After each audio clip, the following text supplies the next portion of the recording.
Good morning, everyone. Good morning, everyone. John.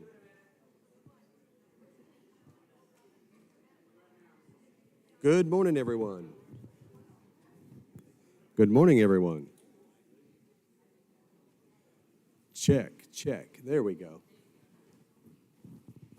Check one. All right, good morning and welcome to the East Main Church of Christ. It's great to see you all here today, and I'm happy to be here with you. If you are streaming with us, I would especially like to welcome you, and because we know there are plenty other places you can go stream. We're going to try something new this morning. I've talked to Brian, one of our audio video guys. If you're streaming with us and you have a question, type it into the comments thing there in YouTube and ask your question. And Brian's going to monitor it, and we're going to try to pick up your question, and he'll shout it down to me, and then we'll try to discuss it. We're just going to give it a try and see if it works. Also, there is a 30-second delay from when I speak to when you hear it on YouTube.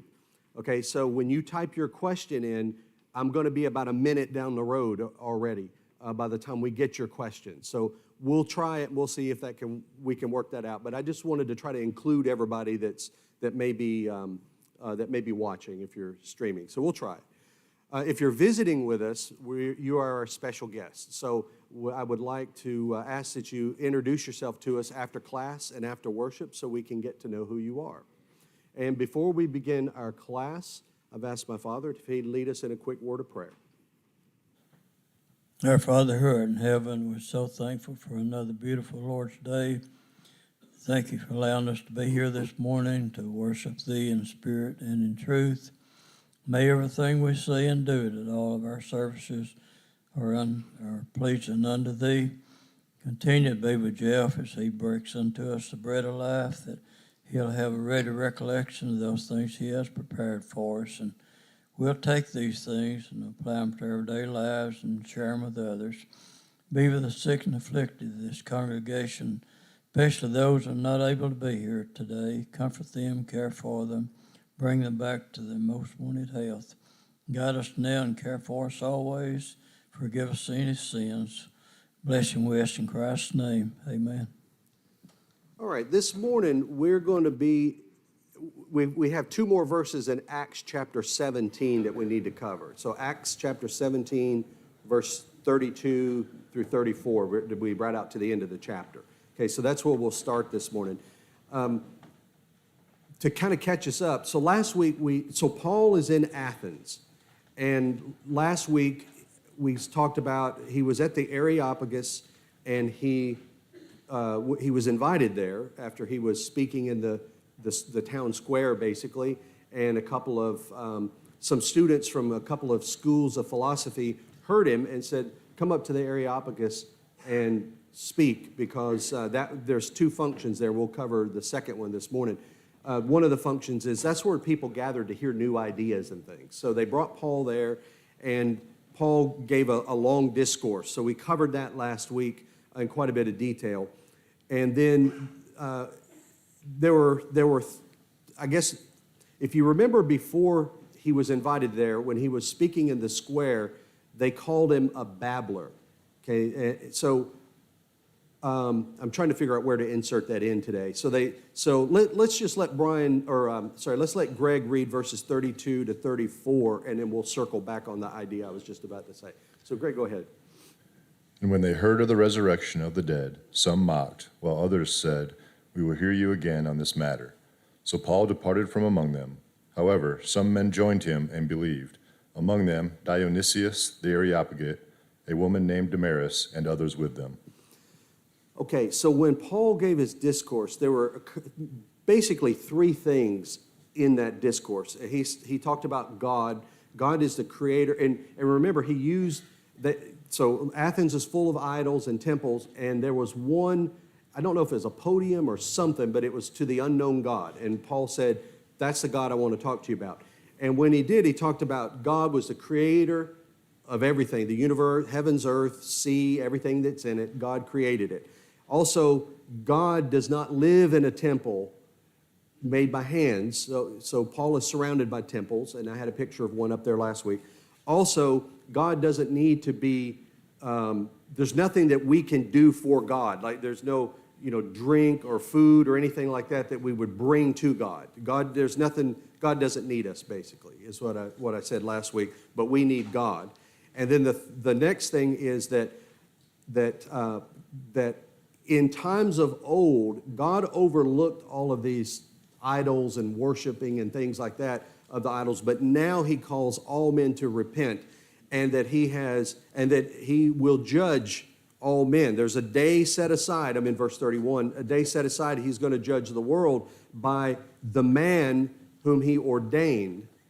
And how we know the assurance that is going to happen is he raised that man from the dead. So there's little bits there, and that goes back to when Paul, that's most likely what Paul was preaching in the marketplace. And when those philosophers came, they said, "Who is this babbler?" And if you remember, I mentioned what that word means is, like as a bird hops around in the yard or whatever, and he's picking up a seed here, and he picks up a seed over there, and that kind of thing. And then basically for the bird, it becomes a meal. Right, but when that's applied to what Paul was saying, what they're saying is that Paul he heard a little bit of something over here, and he heard a little bit of something over there, and then he's pulled it all together into this narrative that we talked about last week, and basically was plagiarizing. That what Paul was saying is not original. He was just plagiarizing a few things from these different ideas, put it all together, and now you've got this one narrative like that. And that's what he was teaching. And that's why they called him a babbler. Like that bird was kind of nitpicking at seeds, Paul was just nitpicking at different pieces of information and putting that together. And then the last thing then, when Paul in verse 31 then talks about when he talked about the raising Christ from the dead, or raising that ordained man from the dead, then their reaction to that is in verse 32. It says, when they heard of the resurrection of the dead, some mocked. Okay, and that's why we had a comment last week. One reason they found Paul's, what he was preaching was interesting or different, was that resurrection of the dead. They didn't believe in that, I'm pretty sure, and they wanted to hear more about that. So that was probably one reason why they brought him up to the Areopagus. And then we find out there then in verse 32, it says that they mocked him when he preached that. So we see their reaction to that. It says here, when they heard of the resurrection. So that's the reason. So they sat and listened to Paul as he's preaching, but when he got to the resurrection, they mocked him. And they said, no, no, we don't believe in that. But we find out there that some said, we'll hear you again on this matter. It's like, come back another day and tell us this again. Give us time to think about it or whatever. But we want to hear you again on this matter at the end of verse 32. So then in 33, Paul left. Okay, so he said what he had to say. We got the reaction from them in verse 31, and then Paul, he left the Areopagus. And then finally there, that last verse, verse 34 of chapter 17, then, he did have some success. Luke records that some men joined Paul and they believed. Okay, so it wasn't a total waste. Some people believed what Paul was saying. And one of them was Dionysius. And the King James calls him Dionysius the Areopagite. Okay, and also your modern translations say the same thing. Now, this is the other meaning of the Areopagus. So I mentioned last week that people came to the Areopagus. That was the place where they sat and they exchanged new ideas. They came there to hear something new, and they wanted to discuss something new. And then we talked about last week, if you consider Athens, how large of a city it was, people came through there all the time from all different parts of the world. So they would hear new ideas and new things like that. So that was one reason. But the Areopagite was also a place where the magistrates met, and they also adjudicated cases and different things like that there. And when we read about Dionysius the Areopagite, that's what that refers to. He was probably a magistrate there. And he heard Paul speaking in the Areopagus, and he believed. So he's one of the believers. Okay, there's also another woman named Damaris, and she believed also. And then it says, and others with them. So there were some people that heard Paul speak, and they believed. And when Paul left, they just followed Paul. And they said, hey, we want to hear more about this. And again, we know Paul sat down and gave his speech, but this period of time from when these people heard Paul till the time they believed and obeyed and all that, I'm making an assumption there, we don't know that period of time. But we know here that some people who heard Paul, they did believe him. Okay, and then they went on. So that brings us to the end of chapter 17. Do we have any comments or questions on that chapter? And unfortunately, we just had 3 verses there to cover. Any comments or questions there? And by the way, if you're sitting in the balcony and have a comment or question, go ahead and raise your hand, and we'll get somebody up there to you with a microphone. And it might take us a minute, but we'll do that too. Okay. I was sitting here thinking that before, last Wednesday night, they mentioned that if they just had one result from knocking on doors, that was a bonus. Yeah. They didn't use that word, but that, that made it worthwhile. And we sometimes get upset or, disappointed or when people don't respond to the gospel. But, really, Paul didn't have that many. That's right. And, they named some probably predominant people, but Paul didn't have that many. And God always does things with the small things. Yeah. Okay, any other comments or questions? All right, let's go on to chapter 18 then. So we will read, Brother Greg, let's read verses 1 through 4, please. After these things, Paul departed from Athens and went to Corinth. And he found a certain Jew named Aquila, born in Pontus, who had recently come from Italy with his wife Priscilla, because Claudius had commanded all the Jews to depart from Rome. And he came to them. So because he was of the same trade, he stayed with them and worked, for by occupation they were tent makers. And he reasoned in the synagogue every Sabbath and persuaded both Jews and Greeks. Okay, so the first note I made here was the last comment that was just made. I said Paul did not have much success in Athens. Okay, and we don't read of a lot of success. And I made a note here, Paul did not have much success in the philosophical capital of Greece. So Athens is where these schools of philosophy came from over centuries.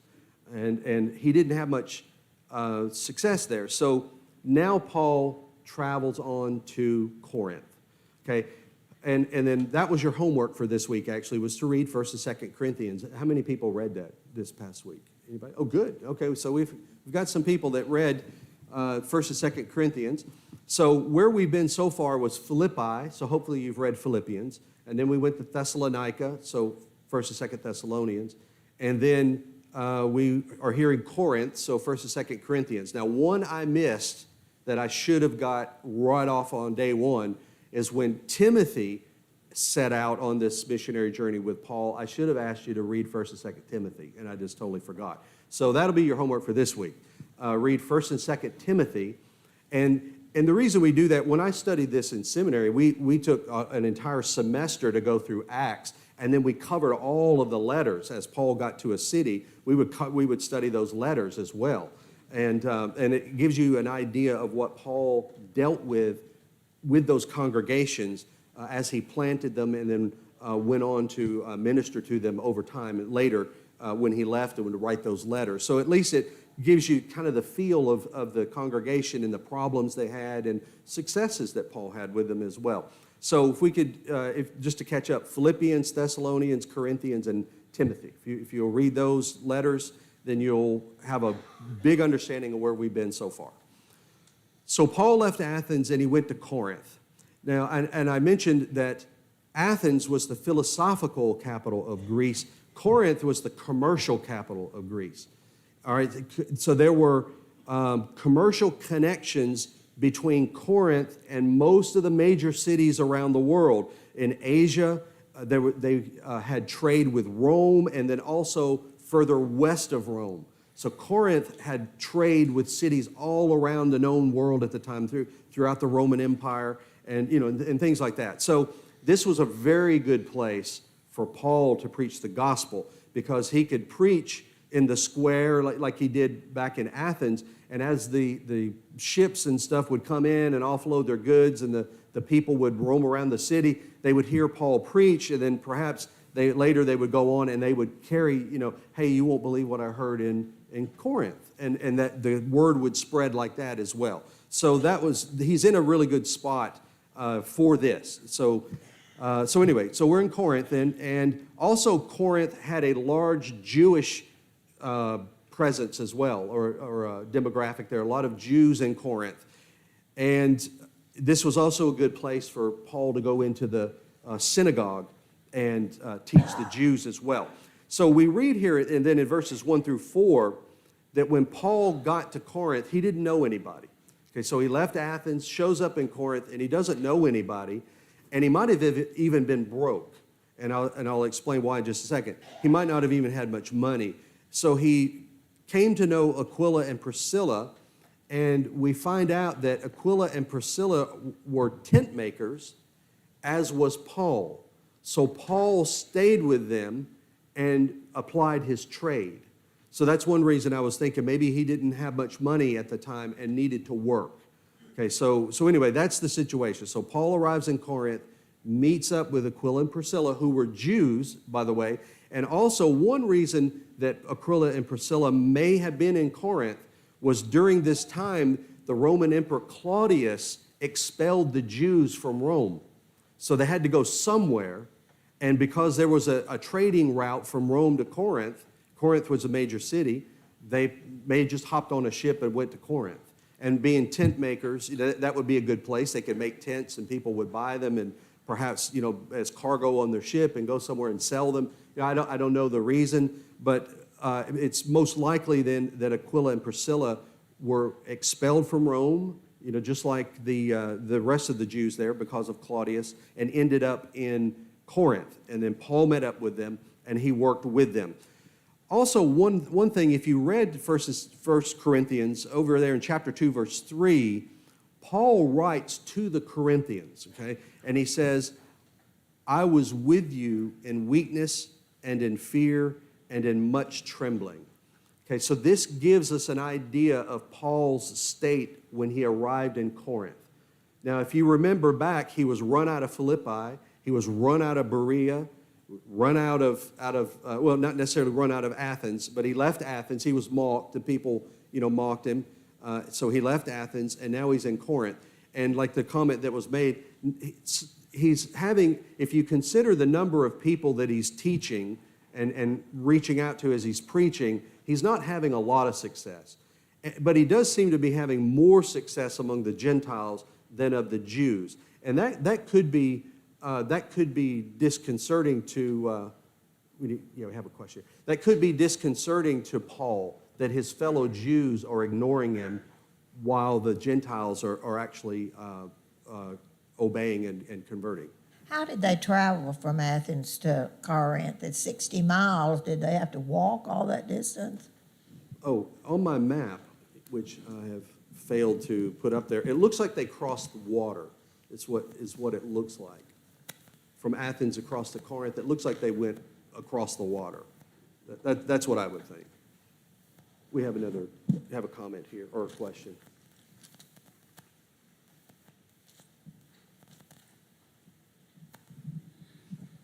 Talking about distance, Aquila here was from Pontus, which was over in Asia Minor, way up close to the Black Sea. Mm-hmm. And there he had come from Rome. So this place in Corinth is about midways between those two places. So that was a huge amount of territory that he had traveled.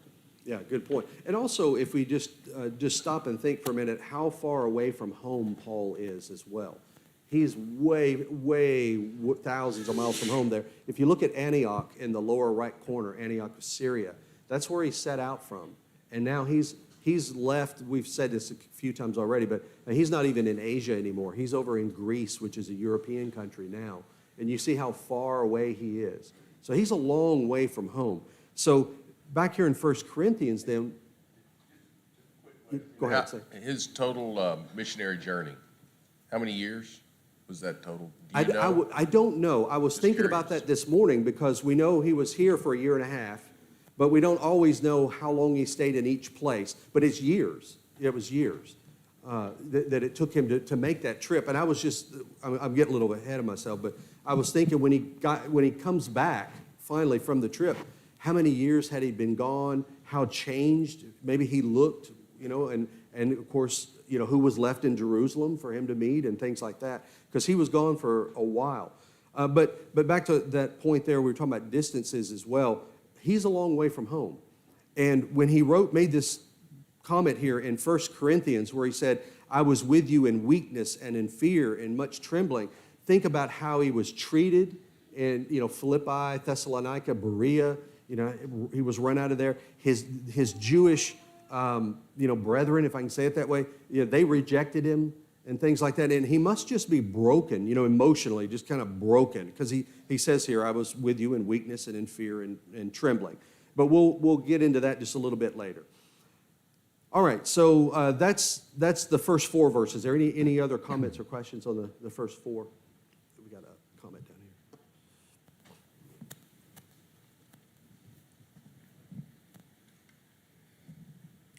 here. I read a description of Corinth, and since Corinth was a trade center, and seems like everybody in the world went through there at one time or the other, that they had all kinds of people. They had the rich, they had the very poor, they had the thieves, they had, it was just all kinds of people. And so it makes sense that if someone had a business and they had to leave where they were and come down, that would be a choice of places to go. Mm-hmm. Well, one thing I didn't mention here in verse 4 was that Paul did make time to preach. He did go into the synagogues every Sabbath, it says, and persuaded both Jews and Greeks. So he had some success, in Corinth. But I wanted to point out that, yes, he was working, but he did set aside some time that he could go out and preach as well. Okay, so Brother Greg, I'm sorry. Yeah, that's what we're about to say.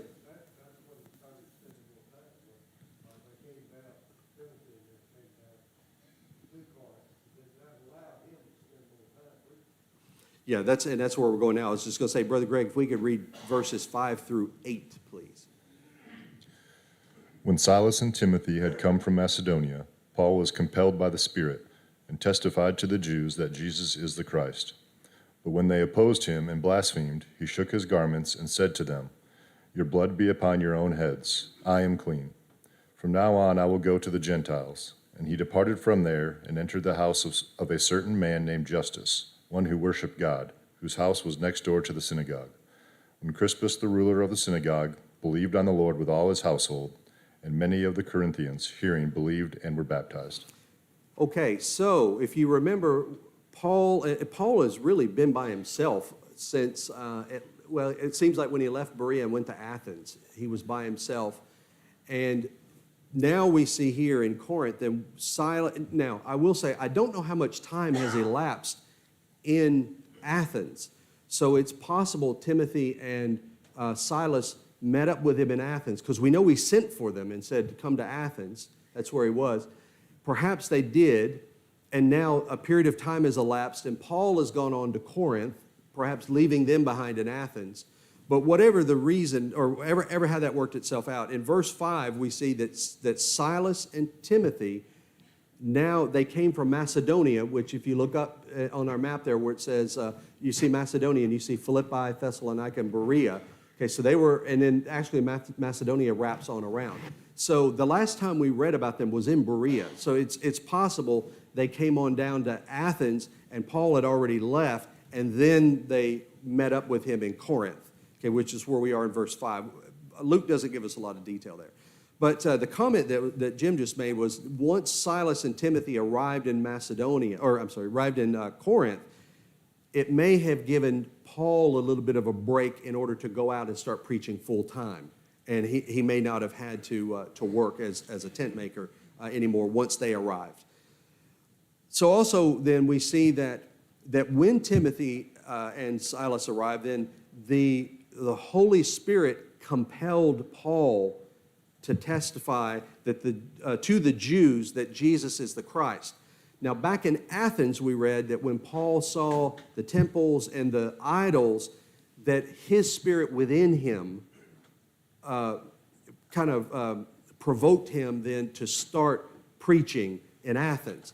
Here we see it was the Holy Spirit, or it says by the Spirit. And I'm reading the New King James. So by the Spirit, then he testified to the Jews that Jesus is the Christ. Okay, and we've studied in previous chapters exactly how he taught from the Old Testament, and that he preached the Christ. It would be he would be a suffering Christ. And then he went on to say that the Christ would die and be resurrected. And then, that Christ is Jesus of Nazareth. So we've covered that in previous chapters. So I think it's a safe assumption to say that's what he's teaching here. It's the same pattern. So anyway, he then the Holy Spirit compelled him to testify to the Jews that Jesus is the Christ. Okay, so the Jews believed in the Christ. Okay, now what they believed about the Christ was different from what Paul knew. Okay, but they believed in the Christ. But Paul was saying that Jesus of Nazareth is the Christ. Okay, so that would be a problem for the Jews. So when he preached that to them, then it says that in verse 6, they opposed him and blasphemed. Okay, if you're reading a more modern translation, it says they opposed and reviled him. Okay, so they opposed him, reviled him, they blasphemed, Paul when he taught that Jesus is the Christ. Okay, so that was their reaction to him. Okay, and then we go on to say that we go on to read in verse 6, when they did that, he shook off his garments. Now, we've talked about this one before. The Jew, so we're just talking about the Jews in this case. So he was testifying to the Jews. And when they rejected him and reviled him and opposed him and blasphemed him, then he took off his garments and shook off the garments. Okay, and that had meaning to the Jews. The Gentiles may wonder, what's that guy doing? They may understand he's doing something, but they probably wouldn't understand the significance of that. The Jews would, and that's who he's preaching to here. And what that is basically, just to go over it again, is when the Jews would go outside of Judea for whatever reason, business or visiting, people, whatever it was, when they started to come back into Judea, they would stop at the border and they would take off their garments and shake off the dirt or the dust. They'd, shake off their sandals and all of that because they didn't want to bring defiled dirt or, Gentile dirt and dust and whatever into Judea, the Holy Land. Okay, so that's where that comes from, is they would shake that off. And what they're saying is, I'm leaving behind, I despise you to the point where I'm not even going to bring your dust over into Judea. That's basically what he's saying. And that's what he did here with these Jews, is he took off his garment, and he's basically saying, I am done with you. I have taught you the Christ. You refuse to believe. You revile me, blaspheme me, oppose me. I'm done with you. And he shakes his garments off like that. But not only did he do that, he tells them, your blood be upon your heads. Still in verse 6. I am clean. Okay, so Paul is saying, I've done what I'm supposed to do. Okay, and your blood is on your hands. And he says, from now on, I will go to the Gentiles. So you see this change here. And it's almost like, as I look at the map and I think of when he left from Philippi to Thessalonica to Berea and to Athens, it's like the rejection is just building in Paul. That's the impression I get, is that Paul is just getting really tired of the Jews rejecting him and hauling him in front of the magistrates and trying to stone him to death, and he's been beaten and put into prison, on and on the list goes. And I just wonder Paul's state of mind, which we know is state of mind from 1 Corinthians chapter 2, verse 3 that I read just a minute ago. And we'll see when we get down to verses 9 and 10, we'll see a little bit more. So anyway, that's what Paul did. He said, I'm done with the Jews. I'm going to the Gentiles. And it says that he departed from there. And I'm thinking that's the synagogue. So he's in the synagogue teaching, and he departed from there, and he entered the house of a certain man. His name is Titus Justus. I'm reading the New King James and also one of the more modern translations. The New King James just calls him Justus, but one of the newer or more modern translations says Titus Justus. But that's his name. He lived next door to the synagogue. Okay, he was also a worshiper of God. He believed, and he lived next door to the synagogue. So perhaps Paul had met him and talked with him, or maybe when Paul just said, I am done with you. You never know. Justus may have said, hey, come on over to my house. I just live next door. Whatever the reason was, Luke doesn't get into it. But we know Paul went next door to Justus's house then, and he lived next door to the synagogue. Okay, now verse 8 is important. We'll see this again. We'll talk about this again in verse 17.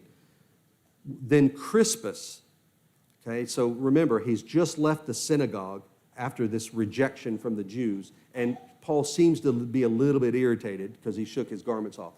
So now in verse 8, then Crispus, the ruler of the synagogue, believed on the Lord with all his household. And many of the Corinthians hearing believed and were baptized. So what do you think happens to Crispus, the ruler of the synagogue, when he becomes a Christian? Yeah, he's probably kicked out. And we'll touch base on it again in verse 17. But just kind of, and I'll bring us back to this verse anyway when we get to 17. But think about that. He's the ruler of the synagogue. Think about what that means to other members of the synagogue, the impact that would have for the ruler of the synagogue to become a Christian, the impact that would have on some of the other Jews in that synagogue. Okay, so anyway, Crispus, the ruler of the synagogue, he believed on the Lord with all his household. Okay, and then we also read that many of the Jews, or many others there in Corinth, they also believed Paul as well. My note here for verse 8 is it was not often that a Jew of high standing would obey the gospel. It's not often that would happen. Okay, but Crispus, the chief ruler of the synagogue, he did just that. And then I also had a note here. Notice the pattern of becoming a Christian. Okay, it's the same through all the chapters that we've covered so far. That, and I mentioned the eunuch, Saul, and Cornelius. Man taught man. Okay, so in this case, Paul, we have chapter after chapter going into the synagogue, going into the marketplace, man teaching man. He's preaching the gospel to other men, and those men heard the gospel, and then they believed that gospel. And the gospel is the death, the burial, resurrection of Jesus Christ. That's what he's preaching. We know that Jesus is the Christ. We just read that. And they were baptized. We see that pattern over and over through all the chapters right up to where we are now. So just wanted to point that out as well there in verse 8. Okay, that brings us down to that section. So are there any comments or questions on 5 through 8? Okay. All right, Brother Greg, let's read 9 through 11. Now the Lord spoke to Paul in the night by a vision. Do not be afraid, but speak, and do not keep silent, for I am with you, and no one will attack you to hurt you, for I have many people in this city. And he continued there for 1 year and 6 months, teaching the word of God among them. Okay. So in light of everything I just said, that Paul, all the rejection, and although he was quite successful here in Corinth, I mean, he did have some success, but all the rejection, and then what I read from 1 Corinthians chapter 2, verse 3, his mental state, that he was, trembling, and that sort of thing, that verse there. Look at what God did. Okay, before I get into that, go ahead. I think it's interesting to note what length God goes to help Paul here. Yes. He controls even Paul's enemies. He said, "And I don't hurt you. I'm not going to let them." Right, that's right. And so Paul has a real unique situation. That's right. Okay, that's a very good point. So look at verses 9 and 10 then. So the Lord appeared to, he spoke to Paul in the night by a vision. And what does he say? Do not be afraid. Okay, so Paul must have been afraid. We know he was because he wrote that in 1 Corinthians 2:3. He must have been afraid because Jesus or the Lord told him, do not be afraid. Do we have a comment on this side? Okay, Brother WD. I just wanted to make the comment, I guess he had just come from Athens, a very religious and very, you might say, educated or whatever way, and not had much success. And so here he comes to this very worldly city, and what does he start having? Success. You know, it's a good commentary, I guess you want to have on sometimes where you may have success versus where you think you might, otherwise. That's a good point. Yeah, thank you. Okay, so the Lord tells him here in verse 9, be not afraid. We know he was afraid. He wrote that in 1 Corinthians. Okay, and now also remember, he just told the Jews, I'm done with you, now I'm going to the Gentiles. But look what the Lord says. Do not be afraid, but speak. Do not keep silent. Okay, so I'm thinking in my mind that the Lord is addressing this issue where he's saying, I'm done with the Jews, I'm going to the Gentiles, and the Lord appears to him and says, don't do that. Keep speaking. Now, look at verse 10, was more closely related to the comment that was just made there. For I am with you. Okay? He said, don't be afraid. Keep speaking. I'm with you. And he goes on, and no one will attack you to hurt you. Okay, that's important. If you consider what has happened to Paul, from Philippi on down to where he is in Athens, we didn't read of anything like that, but he was mocked there. So in light of what we know that has happened to Paul in the past, that's significant. He's telling him, I'm with you, no one will attack you to hurt you, for I have many people in this city. Now, there's a lot of debate over who these many people are. Are they Jews? Are they Christians? Or one thing I'm thinking is verses 9 and 10 straddle what just happened at the synagogue and what's about to happen in verse 12.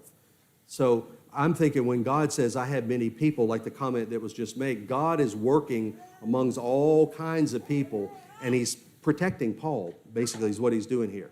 So I want to go ahead and move on to verses 12 through 17 because the verses 9 and 10 straddle these two paragraphs, basically. So, Brother Greg, if we could read 12 through 17, please. When Gallio was proconsul of Achaia, the Jews with one accord rose up against Paul and brought him to the judgment seat, saying, This fellow persuades men to worship God contrary to the law. And when Paul was about to open his mouth, Gallio said to the Jews, If it were a matter of wrongdoing or wicked crimes, O Jews, there would be reason why I should bear with you. But if it is a question of words and names in your own law, look to it yourselves, for I do not want to be a judge of such matters. And he drove them from the judgment seat. Then all the Greeks took Sosthenes, the ruler of the synagogue, and beat him before judgment seat. But Gallio took no notice of these things. Okay, now think about 9 and 10. So what happened back here in the synagogue, then we have 9 and 10 where the Lord tells him, continue to speak, don't worry, I'm not going to let anybody hurt you. And then look at what happens right after 9 and 10. So in verse 12, it says, when Gallio was the proconsul of Achaia. Gallio, if you remember back in chapter, it was back in, we're in 18, so in 17, when Paul was speaking in the market, the men from the two schools of philosophy, the Stoics and the Epicureans, they came into the marketplace and they heard Paul speaking. Well, and I mentioned one of the famous Stoics, and you can get his writings today, is Seneca. Okay, and he was a advisor to Nero, I believe. But anyway, Seneca was at that level. Gallio is Seneca's brother. Okay, let me just confirm that real quick. Let's see. Yes. So Gallio is Seneca's brother. And Seneca writes about Gallio, his brother, and he says, Seneca describes his brother as a man of admirable integrity. Okay, so he's a man of admirable integrity. He's amiable and popular. That seems to be the case here, that what we're reading here in these verses. So, and another thing to point out is the Jews must have felt pretty comfortable. Maybe, like they said, Gallio's amiable and he's popular. They must have felt comfortable enough to drag Paul in front of him because he's the proconsul. And if you remember, the proconsul speaks for the emperor. Okay, so that's his job. He's like an ambassador for the emperor. Okay, so they drag Paul in front of Gallio, who's the proconsul. And so think of, now I just want to tie back off with 9 and 10. So 9, looking back to say, don't worry about the Jews, okay, just keep speaking, keep teaching. I'm with you. I'm going to protect you. So now I'm looking over to verse 12 because now he just got dragged before the proconsul. Okay, so anyway, he's there in front of the proconsul, and the Jews with one accord, that's important. So they're all together here in one accord or one opinion, okay, and they have brought him to the judgment seat. So there's the proconsul Gallio sitting in the judgment seat. And they tell Gallio, this fellow persuades men to worship God contrary to the law. Okay, what law are they talking about? Okay, the law of Moses. It's easy to think in the past, and was it Thessalonica and it might have been Philippi, where they accused Paul of teaching things it's not good for Romans to believe. Okay, so he was teaching against the Roman law, and we said that he's teaching another king. And that came out a little bit later on. But here, these are the Jews. They're bringing Paul in front of the Roman proconsul. And they're saying this man is teaching people to worship God contrary to the law. They're talking about the law of Moses. Okay, and also, we read that here in just a couple of verses. So look at verse 14. So they've made the accusation. Paul's been here before. Okay, and Paul says, okay. Just as he's about to say something, what happens? Gallio says to the Jews, if it was a matter of wrongdoing or wickedness, one of the more modern translations says, what do they say, Jim, in your translation? Wrong or vicious crime. Okay. So, right. So if it was some kind of wicked crime or vicious crime or he did something wrong, I would hear your case. Okay, that's what he's telling. But he tells them, look at verse 15. But if this is a question of words and names and your own law, the Jewish law, he says, look into it yourself. Okay, look, but not only that, the New King James says, for I do not want to be a judge of such matters. The ESV says, I refuse to be a judge of such matters. He's saying, I'm not getting involved with this. Okay, this is on you. You deal with it yourself. Okay, I'm not getting involved.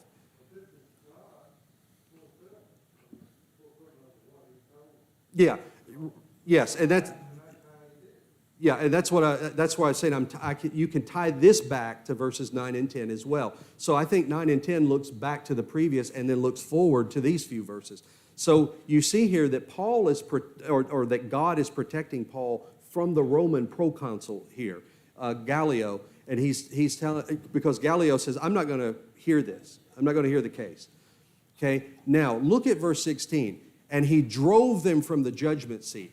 Okay, so he probably didn't just decide to drive them from the judgment seat. Most likely, the Jews said, hang on just a minute. But what about, and they were pressing the proconsul, and the proconsul drove them from the seat. Get out of my sight. I don't want to see you again. And then look what happens in 17. Paul deals with those Jews. Then all the Greeks took Sosthenes, the ruler of the synagogue. Where did we hear that before? Who was the previous ruler of the synagogue? Crispus. Remember Crispus? And he became a Christian. And my question is, well, what happened to Crispus when he became a Christian? Well, we know in verse 17, he's not the ruler of the synagogue anymore. Sosthenes is. So when they pressed the proconsul to do something about Paul, In verse 16, the proconsul drove them away. In verse 17, then all the Greeks took Sosthenes, the ruler of the synagogue, and beat him before the judgment seat. They piled on this guy, and they beat him.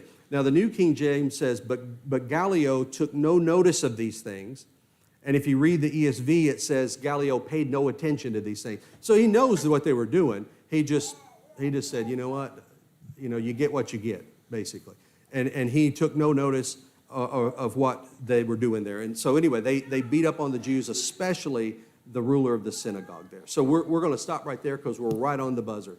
And we'll pick up from here next week, and then we'll continue on. So thank you very much for your comments and questions.